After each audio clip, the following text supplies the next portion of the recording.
बालकांड से अवतरित प्रसंग दोहा क्रमांक 49 और प्रसंग इस प्रकार है।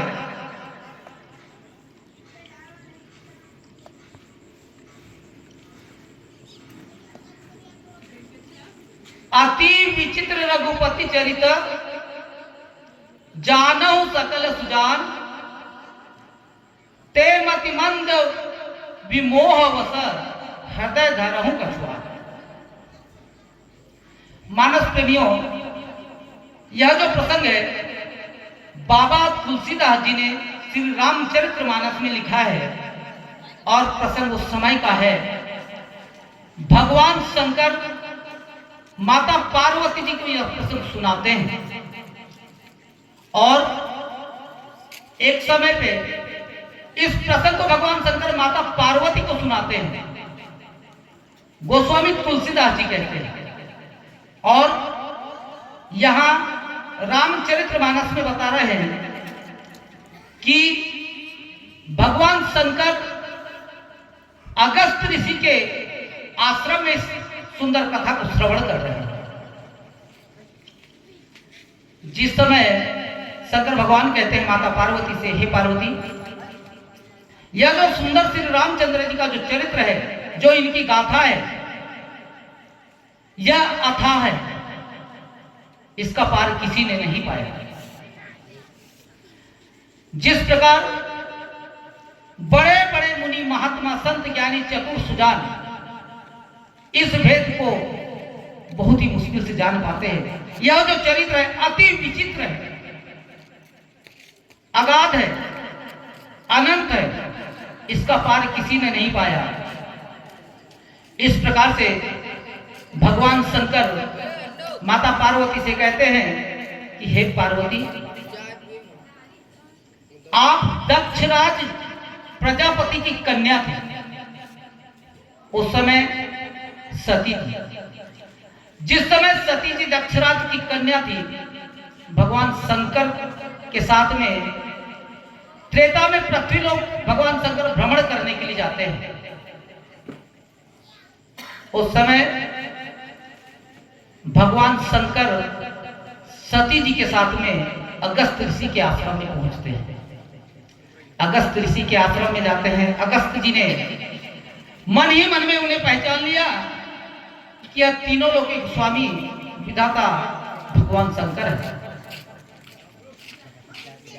अगस्त जी उन्हें आसन देकर के विनती करके वहां पे आदर पूर्वक बैठाते हैं और भगवान शंकर वहां पे बैठ जाते हैं।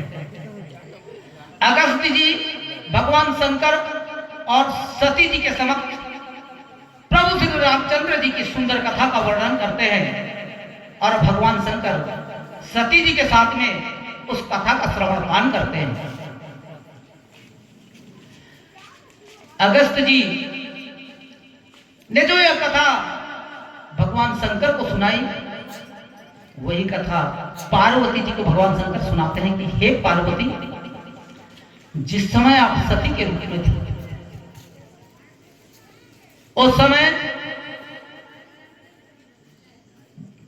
जब हम पृथ्वीलोक में भ्रमण कर रहे थे, प्रभु श्री रामचंद्र जी वनवास अवधि के समय वन में भटक रहे थे, घूम रहे थे। तभी सती जी को मन में शंका उत्पन्न हो जाती है कि भगवान शंकर जिन्हें अपना परम परमेश्वर इष्ट मानते हैं, वह एक साधारण से मानव है, साधारण से मानव है और एक पिता के राज्य से निकाले हुए वन भटक रहे और एक स्त्री के वियोग में दर दर की ठोकरें खा रहे हैं।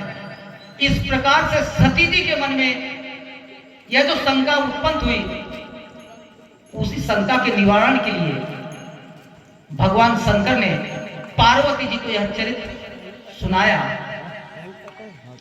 गोस्वामी तुलसीदास जी लिखते हैं यह जो सुंदर चरित्र है, भगवान तपस्वी रेस में शांत रस है। जब भगवान अनेक रंगों से तपस्वी वेश में होते हैं उस समय शांत रस है। और जब धनुष बाण लिए होते हैं हाथ में, वीर रस का समावेश है, जो लाल रंग है। इस प्रकार गोस्वामी तुलसीदास जी लिखते हैं। और जिस समय प्रिया संग माता सीता भगवान प्रभु श्री रामचंद्र जी के साथ में होती है, उस समय श्रृंगार रस का समावेश है, जो श्याम रंग है, जो श्याम है। इसलिए श्रृंगार रस का समावेश है उस समय पे, क्योंकि माता सीता भगवान प्रभु श्री रामचंद्र जी के साथ में थी। सभी कलाएं वहां विद्यमान थी, सभी सुख सुविधा वहां विद्यमान थी।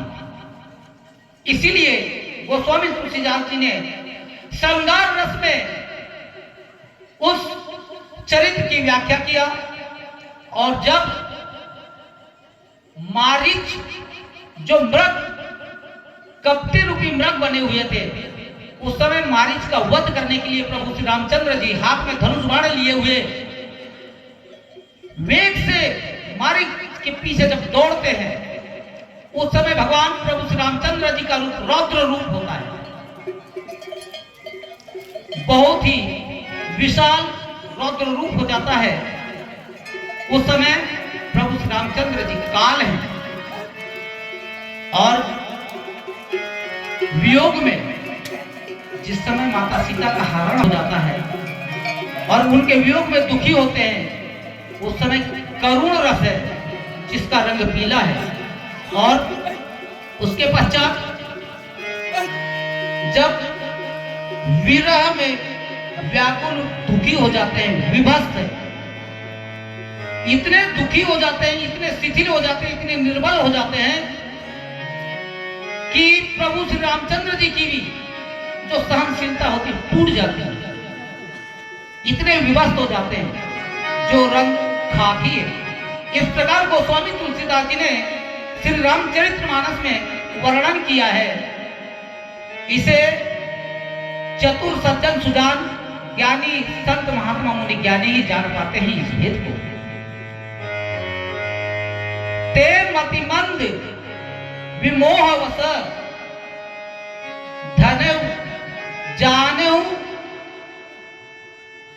हृदय अनेक।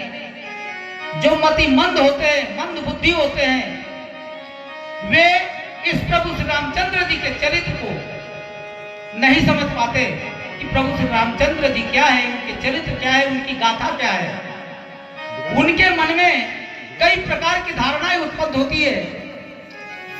उनका मन चंचल होता है, चंचल प्रवृत्ति के होते हैं। वह प्रभु श्री रामचंद्र जी की महिमा को नहीं जान पाते। यह जो श्री राम कथा है, सहस्त्र करोड़ अर्थात 7 करोड़ श्री राम कथा का समावेश है, जिसमें कुछ बहुश्रुत कथा देवलोक में विद्यमान है और बहुश्रुत कथा पृथ्वी लोक में है। इसी प्रकार गोस्वामी तुलसीदास जी ने 24,000 सहस्त्र अर्थात 24,000 रामायण में श्री रामचरितमानस श्री रामचंद्र जी को की महानता को वर्णन किया है, जो इस पृथ्वीलोक में मानव कल्याण हेतु मानव शरीर को धारण किए हुए यह मोक्षदायिनी गंगा के समान है। मानस प्रेमियों, कथा तो बहुत लंबी है, जितना भी इसे वर्णन करे कोई कर नहीं सकता। समय के अभाव के कारण हम अपनी वाणी को यही विराम देते हैं। बोलिए रामायण मैया की जय।